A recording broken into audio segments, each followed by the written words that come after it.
You won't believe what was standing at the edge of that campsite in the dark, perfectly still, perfectly silent, just watching.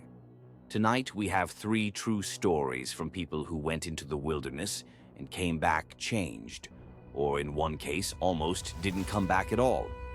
Turn the lights on, lock the doors, and if you are planning a camping trip this weekend, maybe reconsider. Story 1. The Trail That Doubled Back. I want to tell you something about the Appalachian wilderness that most people don't understand until it's too late. It doesn't care about you. Not in a malicious way. Not in the way of something that wants to hurt you. Just in the way that a vast, ancient, dark forest simply does not register your existence. You are very small in those trees. You are very quiet. And when something goes wrong out there, and things do go wrong, there is no one coming. My name doesn't matter. What matters is that I am an experienced hiker. I want to be clear about that because I know what you're thinking. You're thinking this is a story about someone who didn't know what they were doing, who made rookie mistakes, who deserved what happened. I had done this trail 6 times before. I knew every bend. I knew the terrain the way you know the layout of your own house in the dark. That's what made it so terrifying when the trail started behaving like something else entirely. It was late September. The leaves on the forest floor were wet and dark, plastered down by 2 days of rain. The sky through the canopy overhead was the color of a bruise. That deep purple gray that means the light is going and going fast. I had planned to reach my campsite by 4 in the afternoon. I had done it before in 3 hours. I started hiking at noon. By 4 o'clock, I had not reached the campsite. I checked my map. I checked my compass. Both told me I was on the right path. I kept walking. The forest trail wound through the trees the way it always had. The same muddy switchbacks. The same exposed root systems crisscrossing the path. The same smell of wet pine and cold earth. Everything looked right. Everything felt wrong. By 5:30, I realized I was passing the same large fallen oak tree for the 3rd time. Let me tell you what that feels like. Not the panic. The panic comes later. First comes a very cold, very quiet disbelief. Your brain genuinely refuses to process what your eyes are showing it. You stand in the darkening forest and you look at this tree you have now passed 3 times and you think, that cannot be right. There must be 2 of them. There must be something I'm missing. Because the alternative is that you have been walking in circles for an hour and a half in a forest that is about to go completely dark and you are nowhere near your campsite and your phone has no signal and the temperature is dropping fast. That alternative is the one I was standing inside. I stopped moving. Every experienced hiker will tell you, when you are lost, stop moving. Staying still is survivable. Continuing to wander in the wrong direction is not. I sat down on the wet forest trail with my back against a tree, and I tried to think. The forest went quiet around me the way forests do at dusk. The birds stopped. The insects haven't started yet.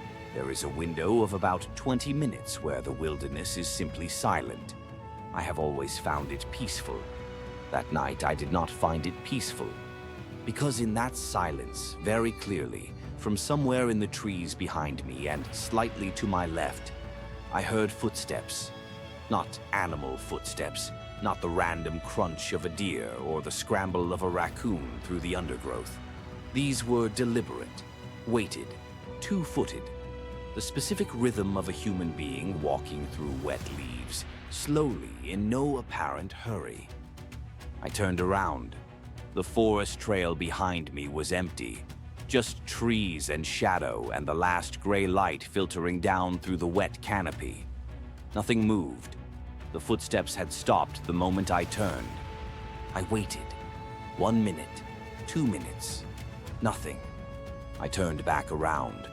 The footsteps started again. I will not pretend I handled this with composure. I stood up very fast, turned on my headlamp, and started walking. Not carefully, not quietly, just walking as fast as I could manage on a wet trail in failing light. The footsteps behind me kept pace, not getting closer, not falling further behind, just matching me. Step for step at a consistent distance through the dark, wet trees. I walked for 40 minutes. The footsteps were there for all of it. And then the trail opened up and I was on a fire road I recognized, a gravel service road that I knew led back to the trailhead parking lot. I ran the last half mile. I got to my car, got in, locked the doors, and sat in the dark with my headlamp still on and my hands shaking. I never heard the footsteps on the gravel road. Whatever it was, it stayed in the trees. I have been back to that trail twice since then, in daylight with other people. I have never found the point where I started walking in circles. I know those woods. I know that trail. There is no loop in that section of the path that would bring me back to the same fallen tree 3 times. There is no rational explanation for what the trail did that night, and I have never been able to explain what was walking behind me in the dark.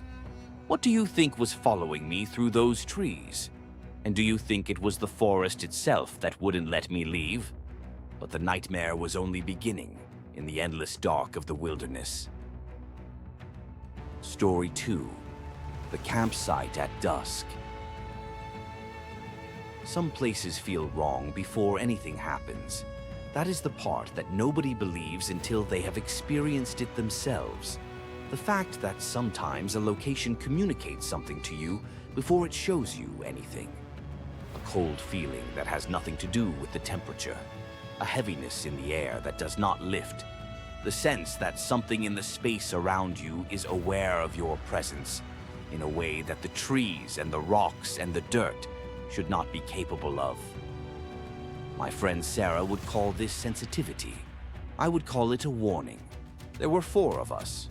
Myself, Sarah, my boyfriend Daniel, and his college friend Marcus. We drove 3 hours from the city to a campsite in the Smoky Mountains. A remote site, no amenities, no other campers visible in either direction. It was a Thursday in October, which meant the fall crowds had not yet arrived, and we had the place to ourselves. We were happy about that at the time. We set up our tents in the fading afternoon light.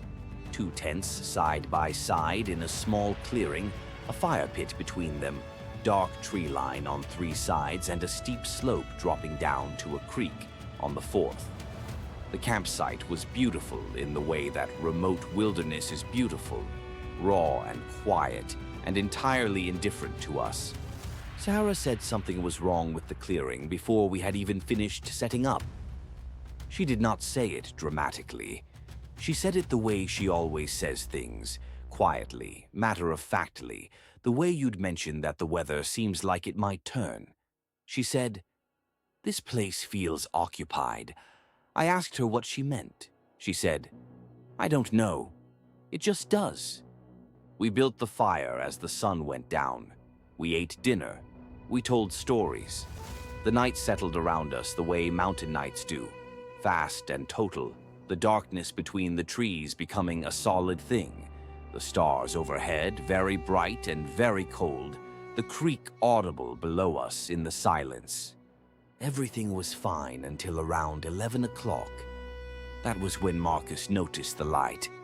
Not a flashlight, not a headlamp, something softer and lower, an orange glow like firelight coming from somewhere deep in the trees directly across the clearing from us. The trees in that direction were dense old growth, the kind that has been standing for 100 years, and there was no trail through them and no reason for anyone to be out there. We watched it for 10 minutes. It didn't move. It didn't flicker the way a flashlight wavers when someone walks. It just glowed steadily from somewhere in the darkness between the trees. Daniel said it was probably another campsite deeper in the woods. We all said yes, probably. Nobody quite believed it. I reached into my bag for my phone and noticed that my emergency beacon, The small handheld device I always carry in the backcountry, the one that generates its own heat when active, was warm.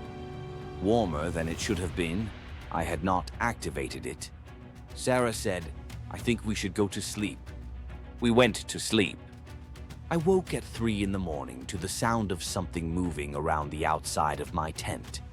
Not branches in the wind, not a small animal. Something heavy and deliberate, moving slowly around the perimeter of the tent fabric, close enough that I could hear the compression of the leaves under its weight. I lay completely still in my sleeping bag with my eyes open in the dark of the tent, and I did not make a sound. The movement stopped directly at the tent door. I do not know how long I lay there. It felt like a very long time. Eventually, the pressure of something against the tent door, and there was pressure I could see the fabric depress slightly inward, slowly released. The footsteps moved away. I listened to them cross the clearing, through the leaves, until they reached the tree line. And then silence. In the morning, I got up first. I walked the perimeter of my tent in the gray dawn light. There were footprints in the wet leaves and soft earth around it. 2-footed, human-sized. They circled my tent twice and stopped at the door. They did not continue in any direction from that point. There were no tracks leaving. The footprints simply stopped, as if whoever had made them had ceased to exist at the threshold of my tent door. The orange light in the trees was gone. The trees in that direction showed no sign that anyone had camped there. No cleared ground, no fire remains, nothing. We packed up and left before 8 in the morning without discussing it, and none of us have been back. What do you think was standing at my tent door at 3 in the morning? And where do you think it went? The darkness has one final story, the most unsettling one of all. Story 3: The Campfire That Went Out. My grandfather taught me to respect fire. He was a wilderness guide for 30 years, a quiet, practical man who had spent more nights under the open sky than under a roof. He knew every tree by name, every animal by track, every weather pattern by cloud formation. He was not a man who spooked easily or spoke carelessly. When he told me this story, sitting at his kitchen table with his hands folded and his voice completely level, I understood immediately that it had never left him, that it had stayed somewhere in the back of his mind for 40 years, and that the telling of it was a kind of release, and also a kind of warning. He was 26. It was summer in the Pacific Northwest. He was guiding a group of 8 hikers on a 5-day backcountry trip through old-growth forest, a route he had done a dozen times, remote and beautiful, and, he had always believed, safe. On the 3rd night, they made camp beside a mountain lake. The group ate well, talked around the campfire until late, and went to bed one by one until it was just my grandfather feeding the fire alone in the darkness at the edge of the water. He said it was the best kind of night. Clear sky, still water reflecting the stars, the fire burning clean and steady. It went out. Not slowly. Not the way a fire dies when you stop feeding it, that long gradual dimming from orange to red to gray ash. It went out completely and instantly, as if something had extinguished it from above, the way you'd snuff a candle with your fingers. One moment fire, the next moment darkness. My grandfather sat very still in the sudden total black. He told me his first thought was entirely rational, a freak downdraft, a strange gust of cold air from off the mountain lake. These things happen. He had seen strange things in 30 years of wilderness guiding. His second thought arrived when he heard the sound. It came from the tree line on the far side of the clearing. A low sound, not an animal sound. He was very clear about this. A man who had heard every large predator the Pacific Northwest produces and was not confused about any of them. This was not a bear. This was not a cougar. He had heard both.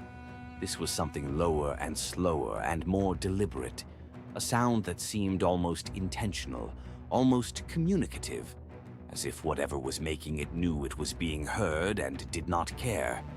He could not see anything. The night was very dark without the fire, and the tree line was a wall of black. He sat in his camp chair with his hands on his knees, and he listened. The sound moved slowly from the tree line on the far side, around the left edge of the clearing, through the trees along the water's edge. He tracked it by sound alone. It took 3 minutes to complete a half circle around the clearing and stop somewhere in the darkness directly behind him. He did not turn around. He told me he has thought about this decision many times in the 40 years since, and he still believes it was the right one. He said, "Some things you do not look at. Some things, if you look at them, change in ways you cannot take back." He sat completely still with the dark at his back and whatever was in it behind him, and he waited. After a period of time he cannot accurately measure, it felt like an hour, he thinks it was probably 10 minutes, he became aware that the silence had changed. Not that he heard it leave, not that anything moved or made a sound, simply that the quality of the air behind him was different. The weight that had been there was gone. He sat until dawn. He did not try to relight the fire. In the morning, he walked the perimeter of the clearing before waking anyone. He found nothing. No tracks, no disturbed earth, no evidence of anything at all. He guided the group out a day early and told them the weather was turning. He never used that campsite again. He told me this story once and never mentioned it again. He is 91 years old now and still sharp, and I have tried twice in the last year to bring it up, and both times he has changed the subject with a kind of quiet finality that tells me the conversation is over.